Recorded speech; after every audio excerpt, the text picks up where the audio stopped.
Evet arkadaşlar, ben Nebahat Güngör, kanalıma hoş geldiniz. Bugün bu elmalı kurabiyelerden yapacağız. Yapımı kolay, basit. İlk kez yapmak isteyenler için de yapabilirler. Çok kolaydır. Kanalıma abone olup beğenirsiniz, yorum yaparsınız. Videolarımı sonuna kadar izlersiniz. Yardımcı olursanız sevinirim. Videoların devamının gelmesi için. Evet, dediğim gibi bugün bu şekilde elmalı kurabiyeler yapacağız. Yapımı bayağı da bir kolay yani. Yemesi de güzel, zevkli bir kurabiyemizdir. Şimdiden yapacak olanlara kolay gelsin. Şimdi bunun yapım aşamasına geçelim.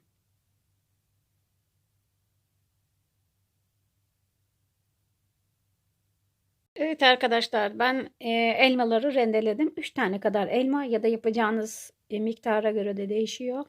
Ben 3 tane elmayı rendeledim. Rengi hemen dönmeye başladı. Şimdi bunu kavuracağım. Ondan sonra suyunu çektikten sonra içine cevizini ve de tarçınını ekleyeceğim. İsterseniz 1-2 yemek kaşığı da şeker koyabilirsiniz. Ben içine koyacağım. Şimdi bunları kavuralım ve soğumaya bırakalım. Hamuruna geçelim. Evet, görmüş olduğunuz gibi elmalar kendi suyunu salıyor. Suyunu biraz daha çekecek. Aslında çekti ses sayılır. Cevizlerimizi de ekleyelim. Tarçınımızı da ekleyelim. Bunları bir miktar daha kavuralım. Evet, ocaktan aldık. Şimdi bunu soğumaya bırakıyoruz. Halen daha görmüş olduğunuz gibi dumanı var. Bir yemek kaşığı da şekerini sıcakken boşaltıyorum. Ona yediriyorum. Şimdi bunu soğumaya bırakalım artık. İç harcımız hazırlanmış oldu. Evet arkadaşlar, hamuru içinde bir paket margarin veya tereyağı ekleyebilirsiniz. İçine bir tane de yumurta, 2 yemek kaşığı da yoğurt, dolu dolu 2 yemek kaşığı da yoğurt, pudra şekeri,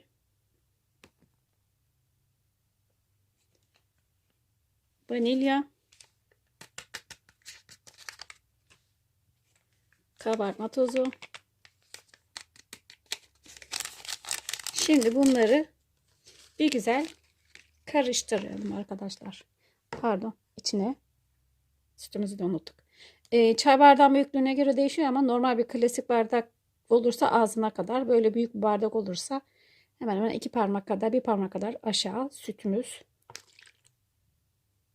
Bunları şimdi bir güzel yoğuralım arkadaşlar. Sonra geri kalan malzemeyi de ilave edeceğiz. Her zamanki gibi malzemeleri dışarı çıkarmak. Önceden dışarı çıkartalım. Ben çıkardım da yağımı çıkarmayı unutmuşum. Onu da geç çıkardım. Parçalanıyor ama yine de. Şimdi bunu bir güzel karıştıralım. Yoğuralım. Evet arkadaşlar, bunları bir güzel erittim. Yağla birlikte. Şimdi de bir su bardağı nişasta ilave edelim. Bunu da bir güzel yoğuralım. Arkasından da unumuzu ilave edelim.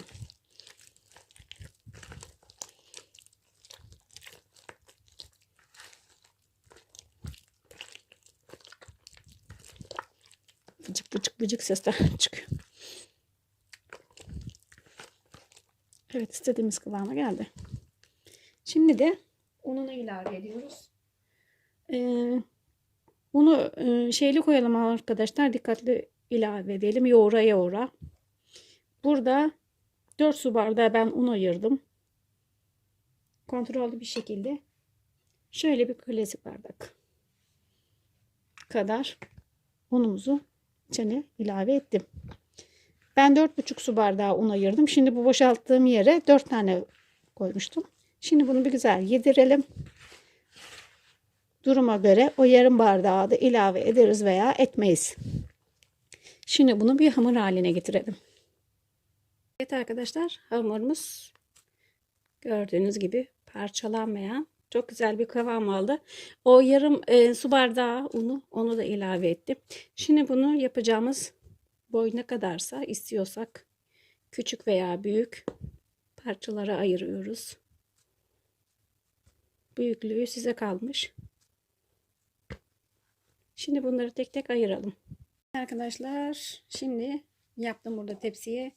Bir iki tane burada yapayım. Hamurunuzu böyle merdane ile veya oklavayla açalım. Çok da ince olmasın, yırtılmasın. Ve böyle kameraya da tosladım. Bir güzel. Şimdi bunu açtık böyle. Bu arada buraları kestim. Yemek yapıyordum. Yok, ne yapıyordum? Aşure yapıyordum. Kayısıları ince ince kesmek için bütün şeyi kestim. Annem daha görmedi. Fark etmedi yani. Bunu böyle açtıktan sonra arkadaşlar bıçakla veya neyle, kesici bir maddeyle bunları böyle kesiyoruz. Harcımızı alıyoruz. Bir miktar içine koyalım. Çok aşırı da koymayalım. İçinden taşmasın. Taştığı zaman şekerlenme yapıyor. Fırın tepsisine yapışıyor. Böyle saralım. Rulo şeklinde. İsterseniz böyle fırına verebilirsiniz tepsiye. İsterseniz böyle. Ben böyle tercih ediyorum. Bir tane daha yapalım.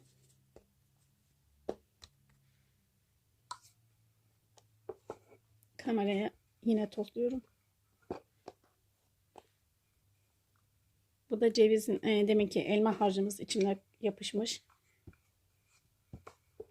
Böyle açalım bir güzel. Nasıl istiyorsanız kalınlığını. Şimdi yerim müsait olmadığı için rahat açamadım. Kameraya çarpıyorum. Böyle de kesikler atalım. İstediğiniz aralıklarda. Harcımızı alalım. Çok aşırı harç koymayalım içine. Taşma olmasın. Tepsimize yapışmasın. Geri kalanı buraları elimize sürelim. Ve bunu böyle saralım arkadaşlar. Dediğim gibi isterseniz böyle de yapabilirsiniz. İsterseniz böyle de yapabilirsiniz. Ben böyle yapıyorum. Bunları da böyle yapalım. Böyle gördüğünüz gibi bir tepsiyi yaptım. Bunların uçları açılıyor. Tam fırına koyacağımız zaman şöyle fırına koyacağımız zaman bunları uçlarını yine birleştiririz. Çünkü içinde de kabartma tozu olduğu için kabarıyor yani yayılıyor. Sonra bunları böyle fırına koyalım. Ben tepsimi daha önceden böyle yağladım. Siz isterseniz yağlı kağıt da koyabilirsiniz. Size kalmış. Şimdi geri kalan hamurumuzu da yapalım. Böyle arkadaşlar. Evet arkadaşlar, tepsilerimiz görmüş olduğunuz gibi doldu. Toplamda 30 tane kurabiyemiz oldu. Şimdi bunları 170-150 fırınınızın ayarına göre değişir. Herkesin fırının ayarı kendi bilir. Pan ayarında üstü hafif pembe oluncaya kadar kızarmayacak ama o şekilde şimdi bunu fırında pişirelim.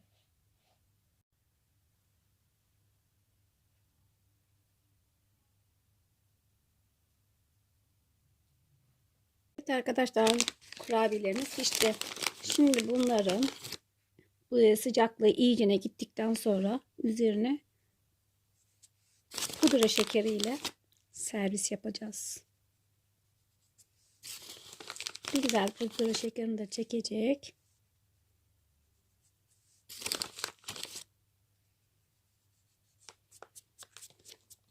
Bir tanesini içine göstereyim arkadaşlar. Görmüş olduğunuz gibi pişmiş. İçi hamur kalmamış. Demin testini de yaptırdım. Annem tadına baktı. Yumuşacık. Güzel saklama koşulları olursa birkaç gün tazeliğinde kuruyabilir. Şimdiden yapacak olanlara kolay gelsin. Afiyet olsun.